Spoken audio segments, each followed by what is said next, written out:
18 বছরের এক তরুণী মেয়েসহ হোটেলে হাতে নাতে ধরা খেয়েছে 70 বছর বয়সী এক জামাতের এমপি। মানে ভাবা যায়, চিন্তা করে দেখেন একবার যে 70 বছরের এক বুড়া চাচা 18 বছর বয়সী এক কচি মেয়েসহ হোটেলে গেছে রোম্যান্স করতে। উনি হলেন জামাতের একজন সংসদ সদস্য, একজন এমপি। ওনারা ইসলামের নামে রাজনীতি করতেছে, তারা দেশ শাসন করতে চায়। তাদের উপরে আমাদের দেশের অনেক মানুষের অনেক আস্থা রয়েছে। একটি ইসলামিক দলের নেতা আপনারা দেশের মানুষকে স্বপ্ন দেখাচ্ছেন যে আপনারা এদেশে কোরআনের শাসন কায়েম করবেন, অথচ আপনাদের দ্বারা একটি নারীর দেহের লোভ সামলানো যাচ্ছে না। সামান্য একটি নারীর দেহের কাছে আপনারা আপনাদের ঈমান, নৈতিকতা, মূল্যবোধ সব কিছু বিসর্জন দিয়ে দিচ্ছেন। আর আপনারা এদেশে ইসলামী খেলাফত প্রতিষ্ঠা করবেন। এই মেয়েটিকে নিয়ে কট খাওয়ার পর দাদু জানায় যে এটি নাকি তার দ্বিতীয় স্ত্রী হয়।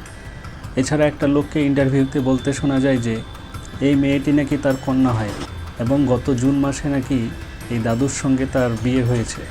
কিন্তু কথা হচ্ছে যে যখন দাদু সেই মেয়েটি সহ হোটেলে কট খায়, হোটেলের গেট খোলার পর দেখা যায় যে দাদু এই মেয়েটিকে দরজার আড়ালে লুকিয়ে রেখেছিল।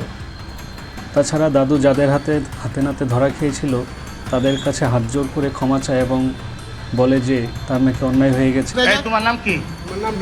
নামটা বলো ভাইয়া, আমরা তোমার ক্ষতি করবো না। ঠিক, নামটা কি বলো? বলো। মাহিয়া, তোমাদের বাসা কোথায়? ডিলিট করে দেয় সবগুলো, তারপরে বলতেছি। মাহিয়া বলেও যে হবে, না বলেও তো আপনি তো এটা নিয়ে তো ঝামেলা করবেন, এটা তো জানি। হ্যাঁ, তোরে জিজ্ঞেস করি কেন? আচ্ছা, মিরপুর কোন জায়গা বাসা? এই মুরব্বী, আপনি আর কয়দিন নিয়ে আসছেন এখানে? সত্যি করে করবেন? হ্যাঁ, আজকে প্রথম।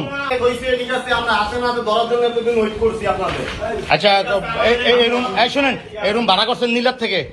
আমি জানি না, আমার একটা ভাগ নিয়ে আসে, সেইটি ভাড়া করছে। ওই যে ড্রাইভার? হ্যাঁ, ও দেখা হয়েছে না, আর চিনি না আমরা। এই থোড়ি আমরা থো বেটা,